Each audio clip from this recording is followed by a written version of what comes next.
Pack only what fits in one suitcase, my mother said, like she was reminding me to take a sweater. It was Christmas Eve. The house smelled like cinnamon and roast chicken. Lights blinked on the tree. My brother laughed in the living room while music played softly in the background, and I stood in my bedroom, folding my life into a rectangle of fabric. My father didn't look at me. "This will be good for you. You need to learn the world. Stop depending on us." I nodded. They spoke as if this was an opportunity, as if the one-way ticket in my hand wasn't a quiet removal, as if the timing wasn't meant to be cruel, as if sending me away while they celebrated together wasn't the point. My brother passed my door and smirked. "Don't worry, you were never the family type anyway." I smiled at him. Not because it didn't hurt, but because I understood something in that moment. People are loud when they are trying to convince themselves they're right. At dinner, they acted normal. Plates clinked. The TV played carols. My suitcase waited by the door like an uninvited guest. No one asked how I felt. No one said they would miss me. When the taxi arrived, my mother hugged me quickly, like she was late for something. My father shook my hand. My brother didn't come out. Outside, the air was cold and sharp. I placed the suitcase in the trunk and took one last look at the house glowing with warm lights. They looked relieved, as if a problem had just been solved. I didn't cry. I didn't argue. I didn't ask why Christmas had to be the day I disappeared. I got into the taxi and closed the door softly. They thought they had won. They had no idea what I was about to do next. The first year overseas was quiet in a way I had never known before. No family calls, no holiday messages, no one asking if I had reached safely or eaten properly. My phone stayed silent for days, sometimes weeks, and slowly I stopped checking it. I worked wherever I could.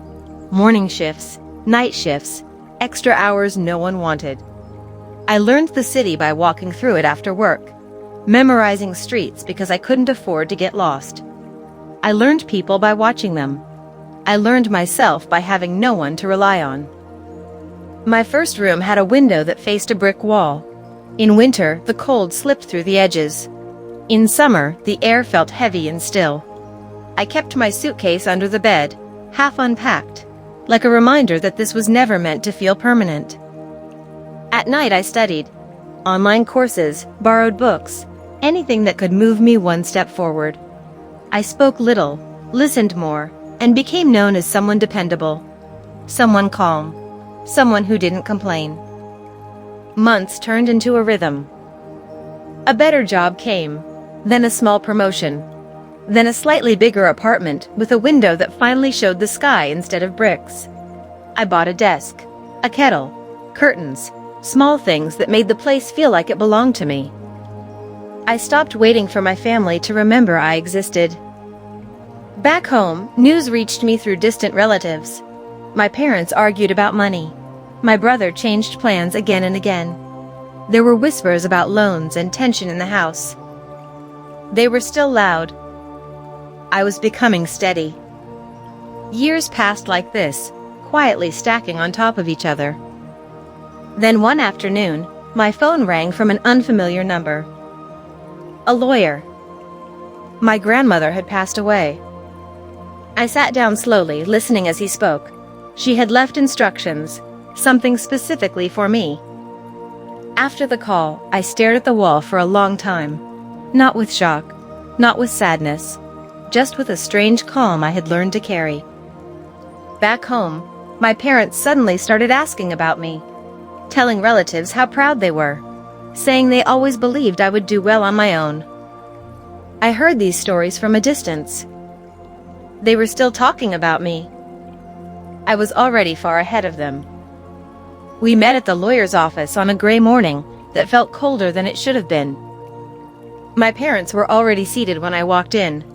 My mother stood up too quickly, forcing a smile that didn't reach her eyes. My father adjusted his coat and nodded at me like we were distant acquaintances. My brother looked at his phone, pretending not to notice me. No one mentioned Christmas Eve. No one mentioned the suitcase. The lawyer greeted us politely and began reading my grandmother's will in a calm, practiced voice. Papers shuffled, chairs creaked.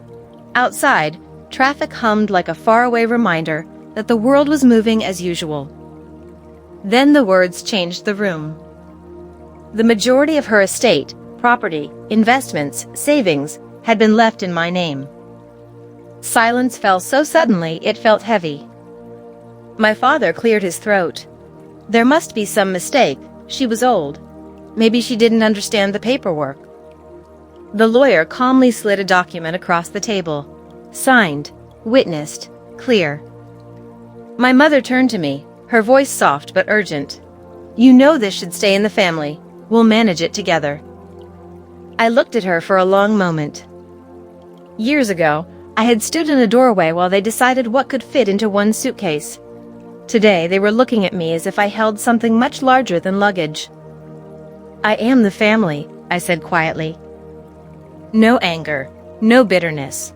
Just a simple truth placed gently in the center of the table. My brother finally looked up.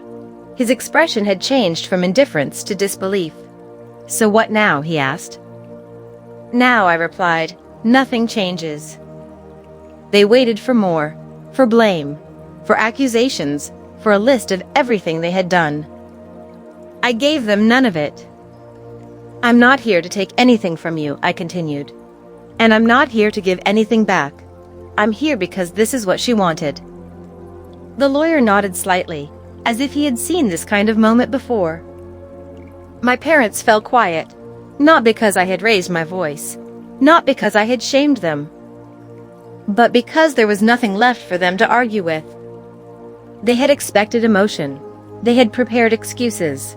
They had rehearsed explanations. They were not prepared for calm. When the meeting ended, my mother tried to hug me. I stepped back gently and offered a polite smile instead. My father said we should talk properly soon. I told him we could schedule a call. Outside the office, the air felt clear. I realized something as I walked away. I had already left them years ago, in a taxi on Christmas Eve. Today was just the moment they finally understood it. They thought I was weak because I was quiet. They didn't know I was simply busy becoming strong.